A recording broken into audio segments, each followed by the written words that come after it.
नमस्कार मित्रमंडळी. तुम्ही कधी लग्न समारंभात नवरदेवाने घातलेल्या नोटांचा हार बघितला आहे का? किंवा वयस्कर व्यक्तींच्या 60व्या किंवा 75व्या वाढदिवसाच्या निमित्ताने सुद्धा आपल्याला असे हार बघायला मिळतात.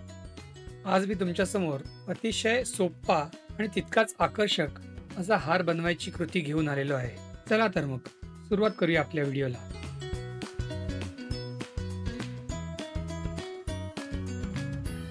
नोटांचा हार बनवायला आपल्याला 3 गोष्टी लागतात. एक तर नोटा. तुम्ही 1 रुपयाच्या, 5 रुपयाच्या, 10 रुपयाच्या, 50 किंवा 100 रुपयाच्या नोटा घेऊ शकता. नोटा शक्यतो कोऱ्या आणि करकरीत असाव्यात. नोटा एकत्रितपणे जोडायला आपल्याला स्टेपलर लागेल आणि आपल्याला एक सॅटिनची रिबीन लागेल.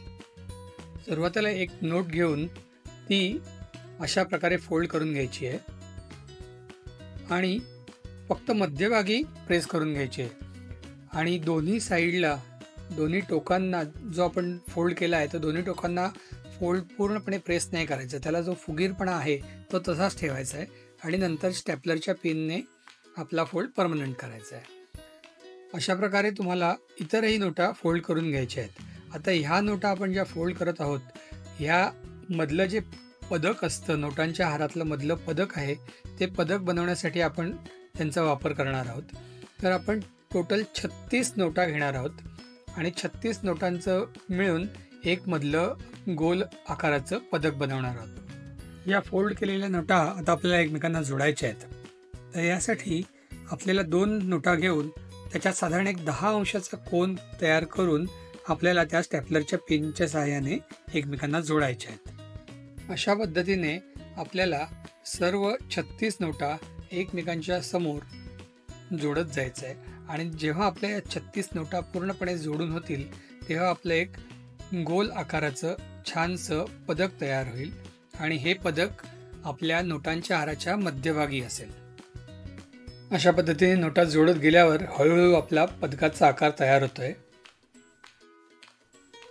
साधारण 8-9 नोटा बसवून झाल्यानंतर तुम्ही आतल्या बाजूने देखील ॲडिशनल स्टेपलर मारून आपण बनवलेल्या पदकाचा आकार व्यवस्थित करू शकता. अशा पद्धतीने नोटा तुम्ही एकमेकांना जोडत आल्यावर तुमची 36वी नोट ही तुमच्या पहिल्या नोटेच्या जवळ येईल आणि मग तुम्ही फायनली त्याला एक स्टेपलरची पिन मारून तुमचं एक कंप्लीट सर्कल पूर्ण करू शकता. आणि तुम्ही बघू शकता की इथे तुमचं एक छान आकाराचं एक मधलं पदक तयार झालेलं आहे. हा हार 75च्या निमित्ताने केलेला असल्यामुळे ह्या हारासाठी मी 75 नोटा वापरणार आहे. तर यातल्या 36 नोटा मी वापरलेल्या आहेत मधल्या पदकासाठी. आता या नोटा बसवण्यासाठी मी एक सॅटिनची रिबीन घेणार आहे आणि त्या सॅटिनच्या रिबीनवर या नोटा मी बसवणार आहे. सॅटिनची रिबीन मध्यभागी फोल्ड करून तिला एक स्टेपलरची पिन मारून घेतली आहे आणि ह्या सॅटिनच्या रिबीनवर आता मी हे माझं पदक बसवणार आहे. तर यासाठी आपल्याला एक पुठ्ठा लागेल.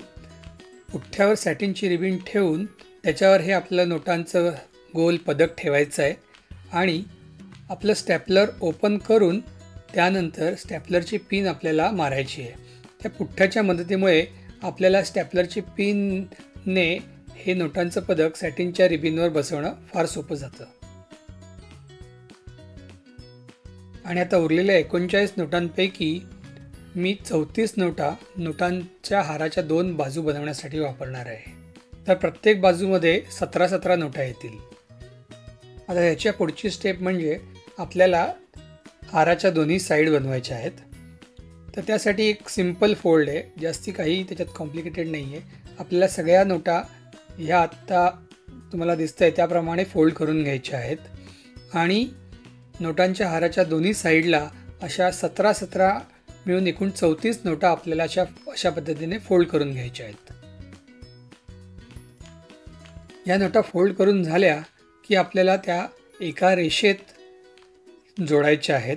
तर त्यासाठी आपल्याला परत स्टेपलरच्या पिन वापरून त्या नोटा आपण जोडणार आहोत. नोटा जोडतानाच त्या सरळ एका रेषेत याव्या म्हणून तुम्ही पट्टीचा वापर करू शकता. साधारण 2 नोटांमधील अंतर अर्धा इंच एवढं असावं. आणि आपली नोटांचे हाराची एक बाजू तयार झाली आहे. आपल्याला दुसरी बाजू अशीच पण त्याची मिरर इमेज म्हणून बनवायची आहे. तर तुम्ही आत्ता बनवलेल्या बाजूचाच रेफरन्स घेऊन तुम्ही तेवढंच डिस्टन्स मेंटेन करून दुसरी बाजूही बनवू शकता. अशा पद्धतीने आपल्या नोटांच्या हाराच्या दोन्ही बाजू तयार झालेल्या आहेत. मगाशी सांगितल्याप्रमाणे मी टोटल 36 नोटांचं मधलं पदक बनवलं आणि 17 नोटां मिळून नोटांच्या दोन्ही बाजू तयार केल्या.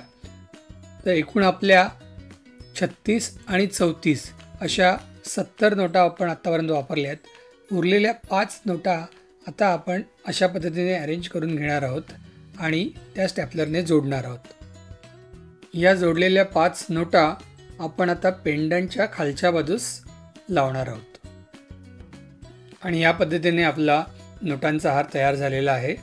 मित्रांनो, तुम्हाला हा नोटांचा हार कसा वाटला हे कमेंट करून नक्की सांगा आणि व्हिडिओ आवडला असल्यास व्हिडिओला लाईक करा, चॅनलला सबस्क्राईब करा आणि आपल्या मित्रांबरोबर देखील हा व्हिडिओ खूप जास्तीत जास्त प्रमाणात शेअर करा.